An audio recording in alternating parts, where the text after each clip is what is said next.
Party cadre ఏమనుకుంటుంది అనేటువంటి చర్చ కూడా బాగా నడుస్తా ఉన్నది. పార్టీ క్యాడర్ ఏమనుకుంటున్నది, ఒకసారి సోషల్ మీడియా వేదికగా నడుస్తున్నటువంటి చర్చ ఏంటిది, వాస్తవానికి కూడా ఇది నిజంగానే టీ కప్పులో తుఫాన్ అంటాం కదా, అట్లా దీన్ని కొట్టి పరేయొచ్చు. కవిత గారు మరి ఎందుకు మన ప్రత్యర్థి పార్టీలకు, బీఆర్ఎస్ ప్రత్యర్థి పార్టీలకు అవకాశం ఇస్తున్నారో అర్థమైతే లేదు, కానీ ఇది కొంత ల్యాగ్ చేసినట్టుగానే అనిపిస్తా ఉన్నది, కొంత ల్యాగ్ చేసినట్టుగానే అనిపిస్తా ఉన్నది. సరే, కేసీఆర్ గారు దేవుడు, ఆయన చుట్టుముట్టినటువంటి దయ్యాలు అనేటువంటి అంశాన్ని మాట్లాడింది. మరి ఆ దయ్యాలు ఎవరో కూడా చెప్పాల్సినటువంటి అవసరం ఉన్నది. ఇప్పుడు ఎంత ఇదైపోయింది, దయ్యాలు ఎవరు, కేసీఆర్ చుట్టూన్నటువంటి దయ్యాలు ఎవరు, ఎంతమందిని దయ్యాలుగా ఆమె చూస్తూ ఉన్నది, ఈ అన్ని అంశాల గురించి కూడా ఇప్పుడు బాగా చర్చ నడుస్తూ ఉన్నది. అసలు దీన్ని ఈజీగా కొట్టి పడేయచ్చు, ఈజీగా కొట్టి పడేయచ్చు. ఇదంతా ఒక అధికార పార్టీ లేకపోతే బీజేపీ లేకపోతే ఇదంతా ఆడుతున్నటువంటి ఒక డ్రామా, ఇది ఒకటి ఏదో జరుగుతూ ఉందని చెప్పేసి కూడా ఆమె ఈజీగా తీసి పడేసినటువంటి అవకాశం ఉంటుండే. కానీ ఆమె ఇవన్నీ లేకుండా ఇప్పుడు లేఖ లీక్ కావడమే ఒక పెద్ద చర్చ అయింది. దాని తర్వాత లేఖ లీక్ మీద నిన్న మన ఎయిర్పోర్ట్లో మాట్లాడినటువంటి వ్యాఖ్యలు ఇంకా పెద్ద చర్చ అయింది.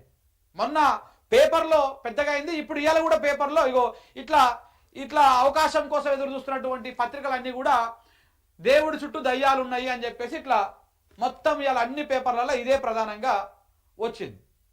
అంటే రెండు, ఇప్పుడు ఆ ఏదైతే ఒకటి డ్యామేజ్ అయ్యేటువంటి అంశం ఉందో, పార్టీ మంచి కోసం చేసేటువంటి వాళ్ళు, ఆ పార్టీ శ్రేయస్ కోసం మాట్లాడేటువంటి వాళ్ళు, అట్లా ఉన్నటువంటి నాయకులు ఏం చేస్తారు, ఏదైనా డ్యామేజ్ అవుతున్నది పార్టీకి, ఏదైనా ఓవరాల్ గా ఇబ్బంది అవుతున్నది అనుకున్నప్పుడు దాన్ని లైటర్ వేళ తీసి పడేస్తారు, లేకపోతే దాని మీద సైలెంట్గా ఉంటారు. ఇట్లాంటివన్నీ ఫేక్లు వస్తూ ఉంటాయి, లేకపోతే ఇట్లాంటి గుసగుసలు పుడతా ఉంటాయని చెప్పేసి పక్కన పెట్టేస్తారు. కానీ ఇవేవి కాకుండా ఇట్లా మళ్ళా దానికి అగ్గికి ఆజ్యం పోసేటువంటి విధంగా, మళ్ళీ ఏదో ఇంటర్నల్ గా పంచాయతీ పెట్టేటువంటి విధంగానే నిన్నటి కవిత గారి ఏమంటారు దాన్ని రెస్పాండ్ అయినటువంటి విధానం కూడా అట్లనే అనిపించింది చూస్తందుకు కూడా. సో కాబట్టి మరి క్యాడర్ ఏమనుకుంటా ఉంది, సోషల్ మీడియాలో ఉన్నటువంటి క్యాడర్ ఎట్లా ఉన్నది, ఇన్ని కుట్రలు ఛేదించి రాష్ట్రాన్ని తెచ్చిన కేసీఆర్ కి చుట్టూ ఎవరిని ఉంచుకోవాలో తెలియదు అంటారా? బీఆర్ఎస్ ని అభిమానించేటువంటి వాళ్ళు, కొంత బీఆర్ఎస్ కార్యకర్తలు సోషల్ మీడియా వేదికగా వాళ్ళ అభిప్రాయాన్ని వ్యక్తం చేస్తా ఉన్నారు. ఏమంటా ఉన్నారు, ఎన్ని కుట్రలు ఛేదించి ఎన్ని కుట్రలు చేసి ఉంటారు తెలంగాణ రాష్ట్రం రాకముందుకు ఈ పార్టీని భూస్థాపితం చేయడం కోసం, కేసీఆర్ ని రాజకీయంగా అనగదొక్కడం కోసం ఎన్ని రకాల కుట్రలు ఛేదించి ఉంటారు, ఎన్ని రకాల కుట్రలు చేసి ఉంటారు. సమైక్య పాలకులు, ఢిల్లీ పాలకులు ఎన్ని చేసి ఉంటారు, ఎన్నో చేసినా కానీ అవన్నీ ఛేదించి రాష్ట్రాన్ని తెచ్చి, రాష్ట్రాన్ని 10 సంవత్సరాలు పరిపాలించి, రాష్ట్రానికి ఒక గౌరవమైనటువంటి హోదా తెచ్చి, జాతీయ స్థాయిలో తెలంగాణ అంటే ఒక గుర్తింపు తెచ్చి, అలాంటి నాయకుడికి ఆయన చుట్టుముట్టు ఎవరిని పెట్టుకోవాలనో తెలియదా అనేటువంటి అంశాన్ని ఒక కార్యకర్త వ్యక్తం చేస్తా ఉన్నాడు. ఇంకొక కార్యకర్త జయహో కేసీఆర్ అని చెప్పేసి సింపుల్ గా పెట్టేసి, అంటే కేసీఆర్ టీం అన్నట్టుగా చెప్తా ఉన్నారు. నేను దళపతి కేసీఆర్ గారి దళంలో సభ్యురాలని అని చెప్పేసి ఇంకొకరు ట్వీట్ చేసిరు, అంటే ఇంకొకరు పోస్ట్ పెట్టరు. ఇవన్నీ కూడా కవిత గారికి వ్యతిరేకంగానే అనుకోవచ్చు. ఇవన్నీ అంటే కవిత చేసినటువంటి వ్యాఖ్యలకు వ్యతిరేకంగానే అనుకోవచ్చు. నేను దళపతి కేసీఆర్ గారి దళంలో సభ్యురాలని అని చెప్పేసి చెప్తా ఉన్నారు. ఇంకొకరు లెటర్ ఇష్యూ, ఇక్కడ ఇంకొకరు బీఆర్ఎస్ పార్టీని అభిమానించే వాళ్ళు కావచ్చు, కార్యకర్తలు కావచ్చు, లెటర్ ఇష్యూ క్లియర్ చేసినట్టు రాబోయే నెల రోజుల్లో అన్ని క్లియర్ చేస్తే మేము మా పని క్లారిటీతో చేసుకుంటాం. అంటే ఇక్కడ చాలా క్లియర్ ఇండికేషన్ ఇస్తా ఉన్నారు. ఎట్లయితే లేఖ మీద మీరు ఒక క్లారిటీ ఇచ్చిరో, లేఖ నేనే రాసిన అని, ఈ లేఖని ఎవరో రిలీజ్ చేసిరని, నేనే రాసిన అని చెప్పేసి ఎట్లయితే ఇచ్చిర్రో, అలాగే వచ్చే నెల రోజులల్లా మీరు కూడా అన్ని క్లియర్ చేస్తే మా పని మేము క్లారిటీతో చేసుకుంటాము. అన్ని అర్థమైనా అప్పటిదాకా వేడుక చూడాల్సి వస్తుంది. మచ్చుకు మీరు సామాజిక తెలంగాణ రాగం ఎత్తినప్పుడే కొంత అర్థమైంది. ఇక ముసుగులో గుద్దులాటలా కాకుండా తొందరగా పూర్తిగా క్లారిటీ ఇచ్చేస్తే ఓ పని అయిపోద్ది అని చెప్పేసి మరొక బీఆర్ఎస్ అభిమాని కావచ్చు, లేకపోతే కేసీఆర్ గారి అభిమాని కావచ్చు పెట్టినటువంటి పోస్ట్ ఇది. ఈ పోస్ట్ వెనకాల కూడా చాలా అర్థం ఉన్నది. అంటే మీరు లేఖ మీద క్లారిటీ ఇచ్చిర్రు, మీరు పార్టీలో ఉంటారా ఉండరా, పోతారా ఉంటారా, ఓ క్లారిటీ ఇస్తే మేము మా పని మేము చేసుకుంటాము, మేము క్లారిటీతోనే ఉన్నాము, తొందరగా ఆ పని చేయండి అనేటువంటి విధంగా వారు ఒక పోస్ట్ పెట్టడం జరిగింది. ఇంకొకరు కర్ర రజనీ రెడ్డి అని చెప్పేసి, రంజిత్ రెడ్డి అని చెప్పేసి తెలంగాణ రక్షణ కవచం ఓన్లీ కేసీఆర్ మాత్రమే అని చెప్పేసి నిన్న కవిత గారు చేసిన స్టేట్మెంట్ తర్వాత పెట్టినటువంటి పోస్ట్ ఇది. అంటే తెలంగాణకు కేసీఆర్ మాత్రమే రక్షణ కవచం. కవిత కూడా గదే చెప్పింది. కేసీఆర్ వల్లనే తెలంగాణ బాగుపడుతుంది, కేసీఆర్ వల్లనే అది సాధ్యమవుతుంది, ఆయన నాయకత్వం సాధ్యమవుతుంది అంటున్నారు. సో కాబట్టి మరి ఒకసారి మీరు చదివి వినిపించే ప్రయత్నం చేస్తారు. రాజకీయాల్లో పార్టీ నుంచి బయటకు పోదలుచుకున్న వాళ్ళు సాధారణంగా చేసే పని నాయకుడి మీద 4 రాళ్లు వేయడం. కొందరు మీడియా ముందుకు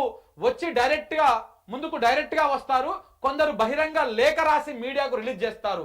తండ్రి కూతుళ్ళ అనుబంధం రాజకీయాల్లో అసలే పనిచేయదు. మామూలుగానే పిల్లల మధ్య పోటీ ఏర్పడ్డప్పుడు ఒకళ్ళు తనకు అన్యాయం జరిగిందని భావిస్తే రాజీ కుదరకపోతే వాళ్ళు మొదటి టార్గెట్ తల్లిదండ్రులే అవుతారు, అది సహజం. సో బయటకు పోదలుచుకుంటే పోవచ్చు, బహిరంగ లేఖ రాయదలుచుకుంటే రాయొచ్చు. కాకపోతే ఇప్పుడే ఎందుకు అనేదే ప్రశ్న. అమెరికా నుంచి వచ్చినాక రాసి ఉండవచ్చు కదా, ఇక్కడే ఆ లేఖ నిజమా కాదా అన్న అనుమానం వస్తున్నది. తదుపరి అడుగు వేసే ముందు జనం స్పందన తెలుసుకుందామనే ఆలోచనలో కూడా ఉండవచ్చు. ఇక్కడ ఉన్నప్పుడు రాస్తే లేఖ బయటకు వచ్చిన మరుక్షణం మీడియా వెంటబడుతుంది కాబట్టి ఆ అవకాశము ఉండదు. సో ఏది ఏమైనా ఆమె ఒకవేళ రాయకపోయినా ఆమెకు ఈ పార్టీకి తెలిసే ఉంటది. తెలిసిన మరుక్షణం ఈ ప్రచారాన్ని ఖండిస్తూ మీడియాకు ఈమెయిల్ ద్వారా మెసేజ్ పెట్టి ఉండవచ్చు. మరి ఇప్పటిదాకా ఆ వార్త లేదు అని చెప్పేసి ఇట్లా పెట్టడం జరిగింది. ఇవన్నీ అక్షర సత్యాలు. ఎవరైనా సరే ఒక పార్టీ నుంచి వెళ్ళిపోవాలనుకున్నప్పుడు ఇట్లాంటివి చేసి వెళ్ళిపోతారు.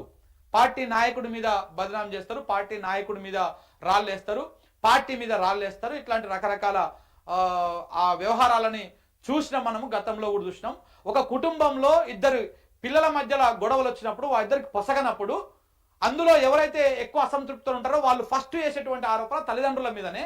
సో కాబట్టి ఈ కవిత గారి ఆరోపణలు కూడా అట్లనే ఉన్నాయి అన్నటువంటి అంశాన్ని ఈయన తన పోస్ట్లో చెప్పడం జరిగింది. ఇంకా మీ ఇంకొక పోస్టు, శైలేష్ రెడ్డి గారు, ఈయన మంచి వక్త, మంచిగా వ్యాసాలు రాస్తారు, కొంత ఇంటలెక్చువల్ పర్సన్ కూడా.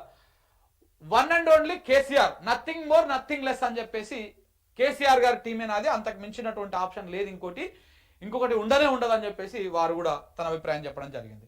ఇంకొకటి రైట్, లేఖపై ఫుల్ క్లారిటీ వచ్చేసింది, నీ అభిప్రాయం అర్థమైపోయింది, ముసుగులో గుద్దులాటలా కాకుండా తొందరగా ఏం చేయదలుచుకున్నావో చేస్తే తొందరగా అందరికో క్లారిటీ తోటి పనిచేసే అవకాశం ఉంటుంది అక్కయ్య. ఆ దయ్యాలు ఎవరో, నీకు ఎందుకు దయ్యాలుగా కనిపిస్తున్నారో తొందరగా చెప్పేస్తే ఓ పని అయిపోతుంది అని చెప్పేసి ఆ కేసీఆర్ చుట్టుముట్టు ఉన్నటువంటి దయ్యాలు ఉన్నాయి, కేసీఆర్ దేవుడే, కేసీఆర్ చుట్టూ దయ్యాలు ఉన్నాయి, ఆ దయ్యాలు ఎవరో చెప్పేస్తే అయిపోతుంది అని